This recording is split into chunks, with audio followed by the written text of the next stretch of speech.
It's borderline unsafe. We're very stressed. We're predicting between 300 and 500 additional deaths, which is totally unacceptable per week, occurring in A&E.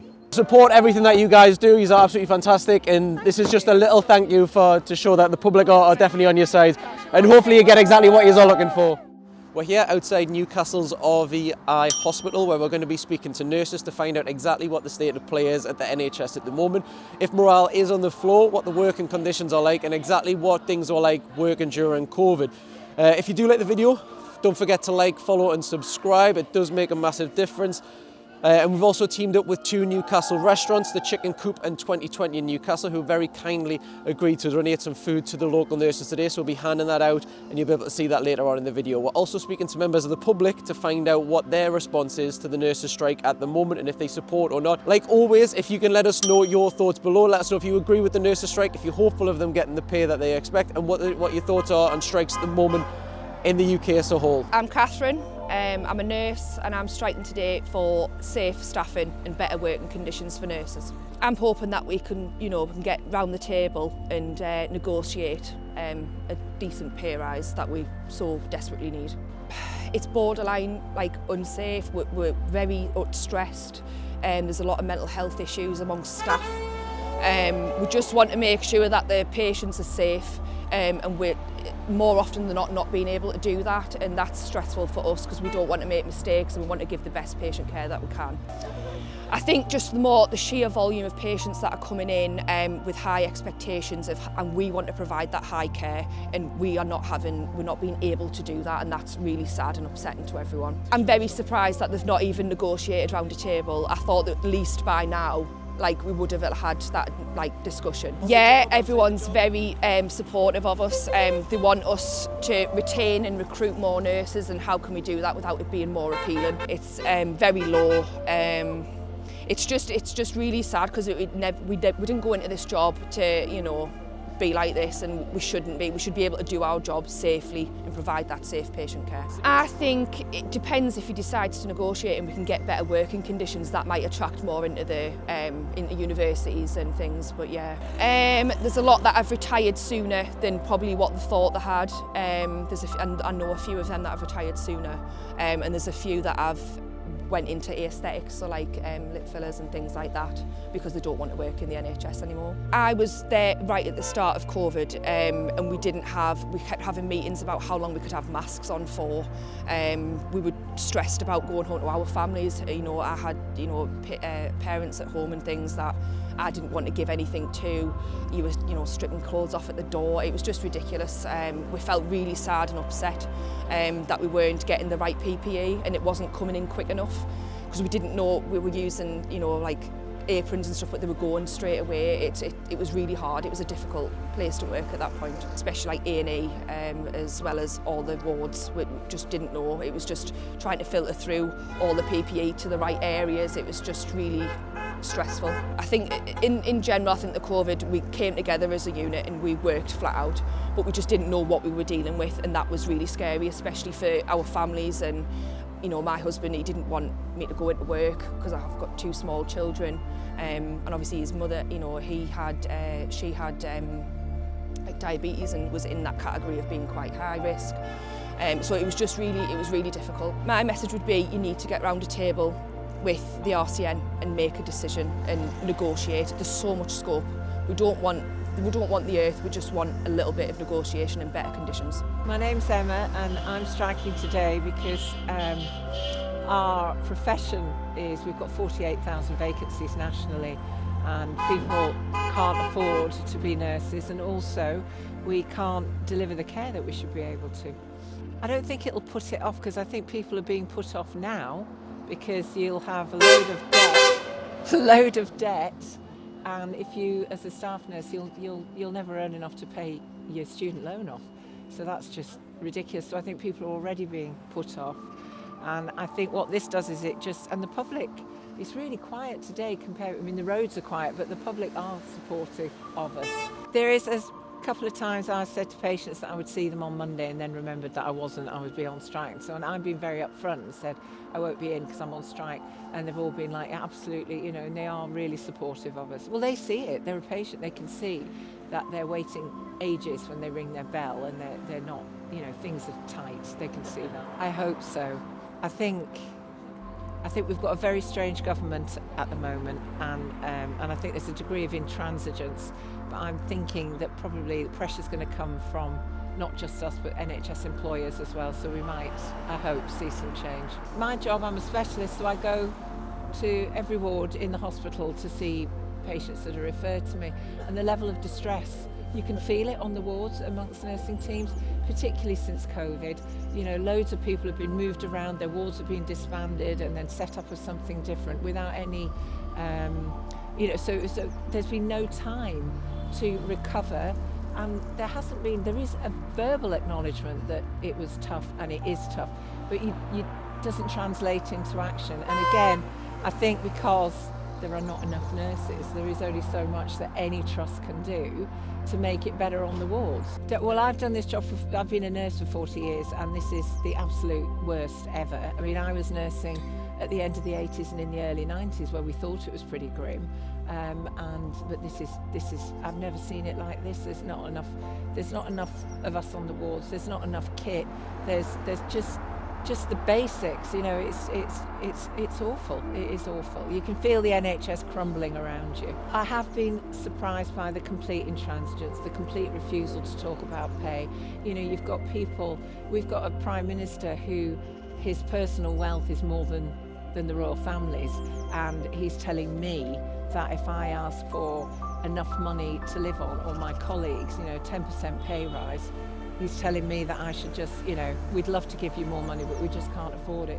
You look at people, why don't we tax people properly? There's a whole load of things that we could be doing. I think they are in such a rarefied bubble. They're all so wealthy, almost without exception. They have no clue. They have no clue what everybody else is coping with at the minute. I think we've got dreadful morale. I think people they're on their knees emotionally and physically. Huge support for the strike. Yeah, there is a huge support for the strike, both in work and then outside, as you can hear, but because we've got nowhere else to go, you know, we're desperate. Because I got redeployed to critical care then, and it was probably the uncertainty that your PPE was actually adequate for the job. But to be fair, this trust, we had the PPE that we needed. We weren't wearing bin bags, you know, so we didn't have that. But what you have to remember is that absolutely none of us at that time, first wave, knew what this thing was. We didn't know how easy it was to catch. We didn't know if what we had on was going to stop that. We also didn't know if it was going to kill us if we caught it. So you're working with a level of fear every single day. You're frightened about what you're taking home, and that's exhausting. And then that hasn't, you know, it's not as bad as that now because we know a bit more about it. But I've still got colleagues who are looking after COVID positive patients who are still wearing all of that PPE, you know, and nobody's talking about that anymore. It's with us and still going. So when I was going to leave work, I would be having a shower, changing obviously, come home, take my clothes off at the back door, shower again, and just to make sure that you didn't bring it home, because we didn't. It's really hard to explain that level of anxiety because you lived with it and you got on with it, but it's just there the whole time, that fear that you were going to bring it home. You know, members of my family, just that worry that you'd give it to somebody. My message would be he wouldn't even get out of bed for what I earn. You know, I know he's got a very responsible job, but everybody on this picket line has the responsibility of somebody's life. That's what I'd say to him. We don't just turn up and wash a few people and dilly about waiting for the doctors to tell us what to do. We're responsible for lives.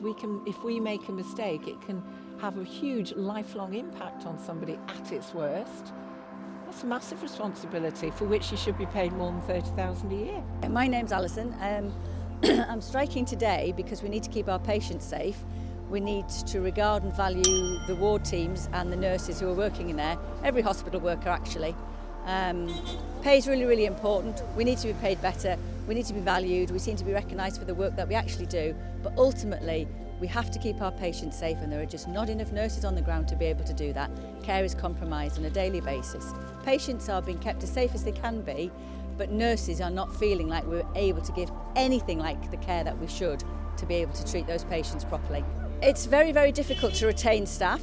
People are leaving. There are an awful lot of nurses who are at the age of retirement or about to retire, and they're just going to go. So we're going to lose a lot of very valuable people with a lot of skills, a lot of knowledge over the next year or two probably.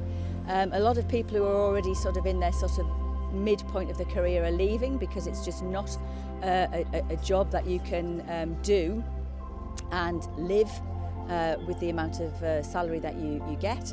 And we're just not attracting new nurses in, and we're not attracting students to become those nurses. I mean, in reality, you know, it's a graduate profession. You spend a lot of time learning to be a nurse, and then you're going to be given a salary which you're going to be on for a number of years because there is very little career progression within nursing as it stands at the moment. And you're going to earn less than people who have no qualifications whatsoever. I don't know how that is attractive to anybody at all. What we need are lots of, you know, committed, intelligent, bright young things to come and join us, and that's just not going to happen. Well, we hope so. Nurses are inherently optimistic. It takes an awful lot for us to come out here and do this today. A number of our colleagues are obviously working in hospital to keep patients safe as well. So yeah, we do hope that it's going to make a difference, but it's up to the government. They need to come and negotiate with us. Our door is open, they need to come and negotiate, and it needs to be a proper negotiation about the things that are important to us. I'm extremely disheartened by the government's response, but not surprised at all, no. I mean, we're in this situation because of 12 years of austerity and, you know, post-pandemic and all of those sorts of bits and bobs. We've had year upon year upon year of pay awards that are just hopeless. And now we're in this situation where, you know, people who work hard can't afford to live. Morale's actually lower than I think I've ever recognised it ever before.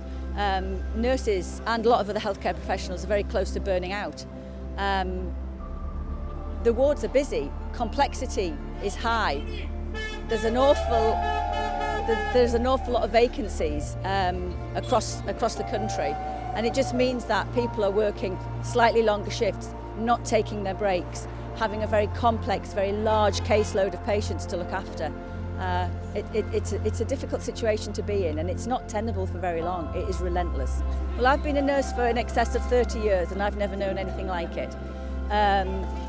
We probably about 15 plus years ago had a situation where staffing numbers weren't ideal, but that rectified itself, and because of recruitment drives, because of better salary. And now the situation we're in now, I've never known a situation like it at all. Everybody's for it, really. I think in the previous days that we had striking, there was one person who had a dissenting view out of all of the people who drove past. Within the hospital, the support from the patients is amazing, as are the relatives and visitors to the hospital. It's actually really overwhelming. We knew there was support out there, but actually to hear it and to feel it is very, very uplifting. People have retired earlier than they might have done. People have just left to go to other professions. If we don't pay people adequately, they're not going to come and do a job that is a very difficult, demanding job to do. It's immensely rewarding when you've got the resources around you to be able to do it. It's not rewarding when you are struggling day in, day out in order to be able to maintain the level of care that you need to do.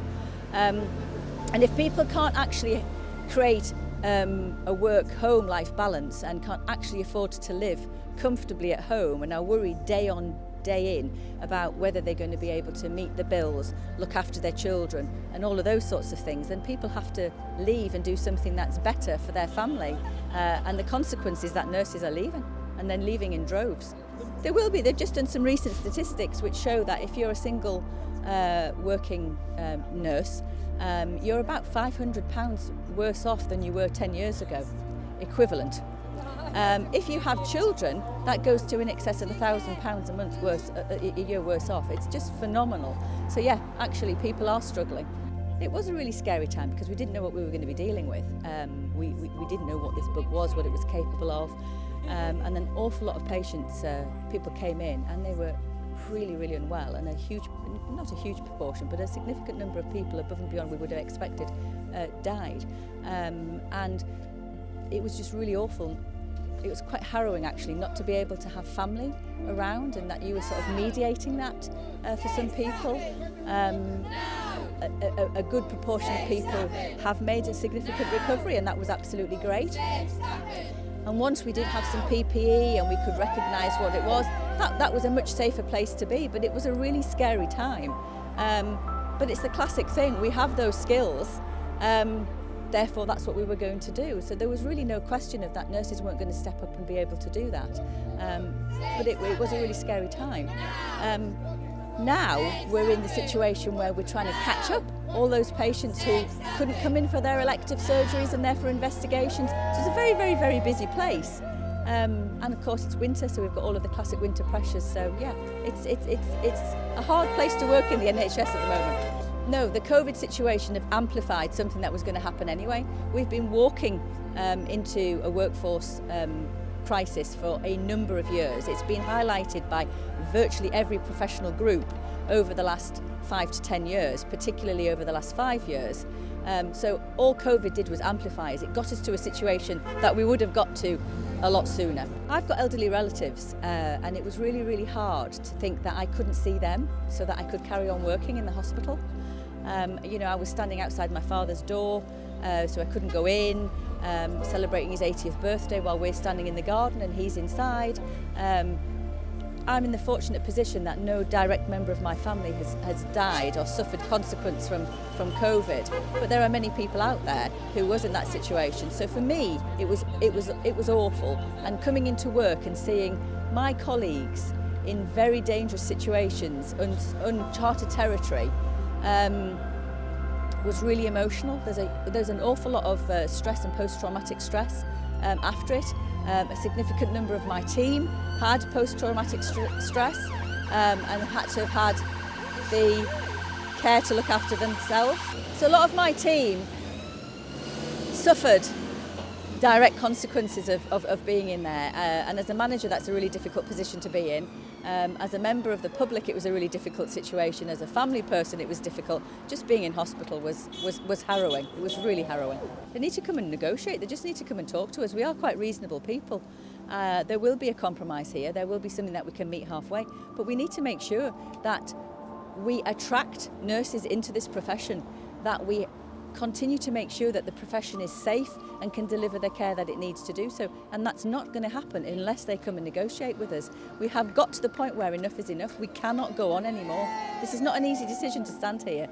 The support from the public is amazing, and that's what keeps us going. But this isn't where anybody wants to be. We want to be working. We want to make sure that we can look after the patients. They have to come and talk to us. They have to properly negotiate, and they have to talk about pay. So my name's Josh Gilroy. I'm here striking. I work in the community with the district nurses, and you know, our numbers have decreased from 7,000 to 4,000. So that means now in England the ratio for district nurses is 1 district nurse to 14,000 patients. Which is just not safe at all. Yeah, so not since the recent austerity measures, you know, since 2010 we've seen the decline in numbers of nurses. You know, nurses are fundamentally part of in the community is stopping admission into the hospital. So you probably see in the Royal College of Nurses and the Royal College of Emergency Medicine, we're predicting between 300 and 500 additional deaths. Which is totally unacceptable per week, you know, occurring in A&E. Yeah, definitely. I think if we can get Rishi Sunak round the table, most definitely, and if we can get Steve Bartley round the table, we can have those negotiations and start talking about pay. I think I would like to think so. I'd like to stay positive, and you know, we can see the public support we've got, and all my colleagues are out here today. But it's unsustainable at the moment if they're just not willing to have that door open. So it's all well and due having the door open, but you've got to be at the table, haven't you? Yeah, I mean, we've just had along today, you know, we're here at the Royal Victoria Infirmary, and we've had members of the public come along and support us, and it's absolutely fantastic to see. You know, we work for the NHS, but we're also members of the public. We use the NHS, so what affects us affects members of the public also. At the minute, it's not too great in nursing. I mean, it's positive, all our colleagues here together, and you know, we've got great solidarity here on the picket line. But you know, colleagues, I don't know if you've seen the new Economics Foundation, so recently a single nurse is £380, £400 worse off 10 years ago, and a single nurse with 2 kids is on average £1,450 worse off. I mean, I alone, my rent's £700, I get £1,700 after tax. If I didn't have a partner, I wouldn't be able to afford to own a house. It's as simple as that. At the moment, you know, the predictions, so the Health Foundation, King's Fund have done analysis, and we had record levels. I mean, we've got a current 46,000 vacancy rate in the NHS, so that means 83% of shifts at the moment are unsafely staffed. You know, it's a situation, if we don't have the nurses, we're not going to be able to deliver quality care, and the conversation around that, it starts with pay and getting the staff in place. Yeah, absolutely. You know, there just physically isn't enough. So, you know, 8 out of 10 shifts at the moment unsafely staffed. So that means there's not the safe ratio. And, you know, with the new minimum service level bill that's been brought in, the anti-strike law, it's a bit of a kick in the teeth to nurses to say we're going to be safely staffed on a strike day, but not any other day of the year. I mean, I can speak from my experience in the community. So, you know, from my colleagues in the acute sector, it's unbelievable. You know, you've seen in the news about people being nursed on corridors and ambulances in excess of 6-hour wait.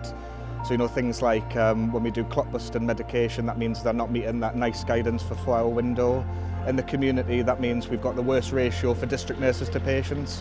So patients are literally being pushed to the next day. They can't be seen on that day because there just isn't the staff. I mean, I was just starting my training, so I'm newly qualified in September, and I started my training sort of at the very beginning of the pandemic in September 2019. And I was a first-year student nurse, and one of the first things when we brought onto the ward is to train people to put people into body bags, which is an absolutely shocking factor, you know, for student nurses to go through. And, you know, it's something that wasn't the toll that took on staff and also the toll on patients. You know, you've heard that classic line sometimes, if you can clap us, you can pay us and you can safely staff us. Yeah, I mean, if we could look just very topical at the moment, you know, Shell Energy have made 32 billion. If we have a proportional wealth tax, there's an argument there that, you know, that would afford for what's going on in the NHS. You know, quite rightly, Rishi said this is a matter of choices, but he's making the choice to neglect nursing. I think in some cases there's definitely been an increase. I mean, the BMA, the British Medical Association, have done an analysis on privatisation of the NHS, and they've shown, you know, in the last 10 years it's increased from around 5 to 11%. So there definitely is some outsourcing going on, but that's undeniable. But the difference is we have to be able to deliver quality care. You know, the short term, there's people talking about potentially using private hospitals for the backlog. You know, that's an idea, but actually, how are you going to staff these? If we haven't got the staff, it's just not feasible. I absolutely love it. So I personally, I did a first degree in biology, and I requalified as a nurse. And the reason I did so is my grandfather was in a local hospital, and because it was short-staffed, there was errors that occurred in his care. So I decided to requalify as a nurse, and every day when I come into work, I strive to make sure I deliver the care that I would expect. And if I'm not able to do that, that's the day when I'll stop being a nurse, because I want to give quality care. You know, no one came in to be rich, but you know, you expect to be able to live a decent standard of living. I mean, I was part of it. It was absolutely horrendous. You know, during the pandemic, it was like war zones. Unfortunately, it really wasn't good. You know, we had the former Health Secretary, Matt Hancock, even admit, you know, the country wasn't ill prepared. We didn't have enough PPE, we had to get that in. And, you know, we've seen recently that we've had to burn £12 billion of PPE because it was defective. So we can argue about wasting money, but, you know, you need to invest it in the right places. Yeah, I mean, the district nurses at the very start of the pandemic, the district nurses didn't have any PPE. We had to literally wait for the orders to come in. We were having to use paediatric goggles, so children's goggles that were an elastic band. It just wasn't great at all. It's just not the standards you would expect for the NHS. Yeah, I mean, my mum's got type 2 diabetes, hypothyroidism, depression. She was one of the, you know, the sheltered people who was protected in the community. And I was so scared for what would happen to her. You know, she's got issues with her gallbladder and what will happen with her immune system. And you know, with the schemes that happened during like the Eat Out to Help Out, you know, there's an argument there that it was helped towards spreading of during the process of the pandemic. You know, from top to bottom, we just need competent and leadership. It's just not there. We need effective leadership, and we're not getting that at the moment. Well, I'm hoping that's why I'm here today. I'd like to see him around the table in the next couple of days, but your guess is as good as mine. Yeah, so the two companies that we've worked with, so we're from North East Update, so we've done a massive video for you guys, trying to promote out your stories and stuff. We've worked with 2020 Newcastle, which have got the biggest pizzas pretty much in Newcastle that you've ever seen. And we've also worked with the Chicken Coop. They've been very kind enough to give donations and stuff, just to let everyone know we support everything that you guys do. You're absolutely fantastic, and this is just a little thank you to show that the public are definitely on your side, and hopefully you get exactly what you're all looking for.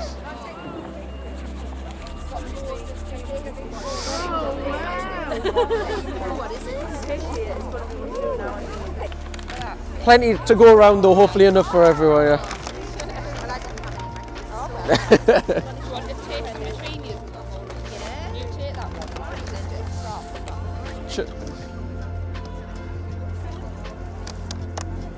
This chicken, chips, yeah, your morale up. There you go. There's loads more. You want more? Yeah. Chicken, yeah. There you go. Thank you very much, guys.